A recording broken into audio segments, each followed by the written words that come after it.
In case you haven't noticed, Paul gets a little punchy in 1 Corinthians. The last couple of days we've seen him deal with a question that at first glance has little or nothing to do with us today, the question of eating meat sacrificed to idols. Since no one we know practices ritual animal sacrifice, let alone sells the meat in a market, this just isn't a live issue for us. But as I hope you're beginning to see, Paul's underlying principle really does apply to us today. Hello, I'm Stuart Baskin, pastor of First Presbyterian Church of Tyler, Texas.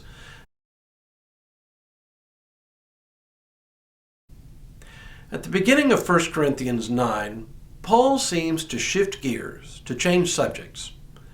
However, as we continue to follow his train of thought, this new topic has everything to do with how he approaches the question of eating meat sacrificed to idols, even though he doesn't actually refer to that again until well into chapter 10.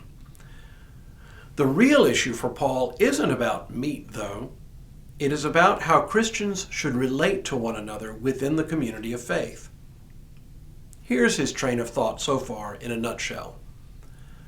The more intellectually sophisticated members of the Corinthian church, the so-called stronger members, perceive correctly that since there really are no other gods beside the God we know in Jesus Christ, eating meat sacrificed to idols doesn't mean they themselves are caught up in worshiping idols. It's just meat after all, and buying it to feed their families shouldn't be a cause for controversy. True enough, says Paul, but this is a clear display of spiritual arrogance on their part and of condescension toward the weaker members of the church. For there are members of the church who are deeply scandalized by this display of spiritual freedom.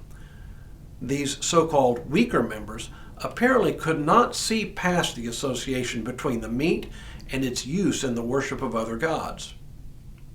Better, says Paul, to give up one's rights and forgo eating this meat than to do harm to the church.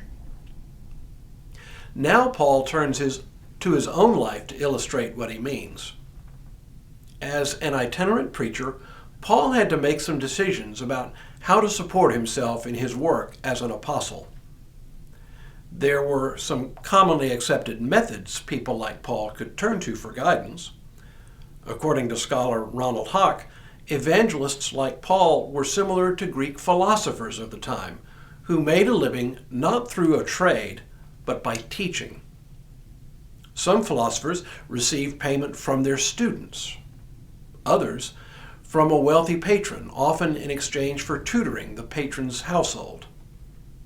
Some went to the streets to beg, and a few took on relatively menial work to support themselves so they didn't have to rely on financial support from anyone else.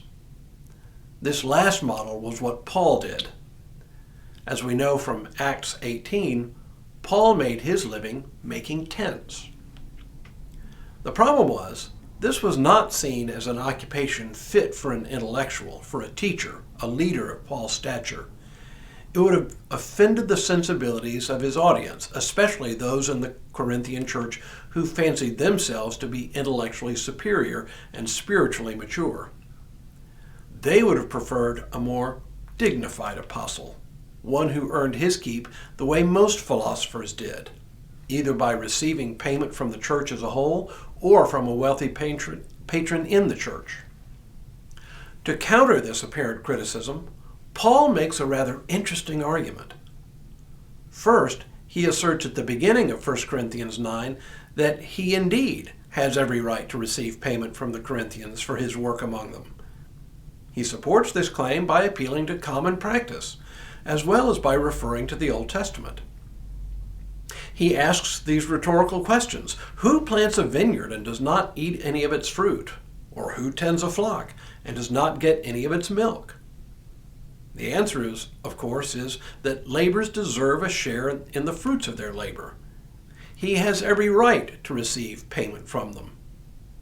But wait, doesn't this simply affirm what they think he ought to be doing in the first place? Well, having asserted his right to be paid, Paul explains, "Nevertheless, we have not made use of this right, but we endure anything rather than put an obstacle in the way of the gospel of Christ.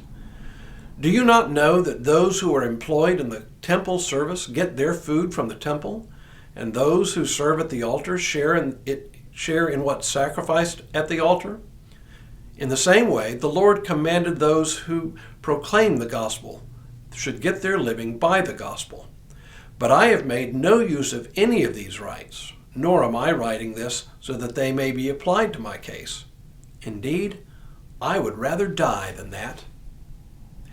What he's saying is that even though he has the right to be paid by the Corinthians, he has voluntarily given up this right and has chosen instead to make his own way for the sake of the gospel. It's a powerful case he makes, partly to refute his critics within the church, but also, as we will see pretty quickly, to make the case for why the stronger among the Corinthians should be willing to refrain from eating meat sacrificed to idols for the sake of the weaker in their midst. Like Paul, they certainly have the right to do it. But just because they have the right to do it doesn't mean they should do it. Just because they have the right doesn't make it right. It's a powerful principle for the life of the Christian community. And when we return tomorrow, Paul continues this line of reasoning with an athletic analogy. But for now, may God continue to bless you and keep you in all that you do this day and in all the days ahead.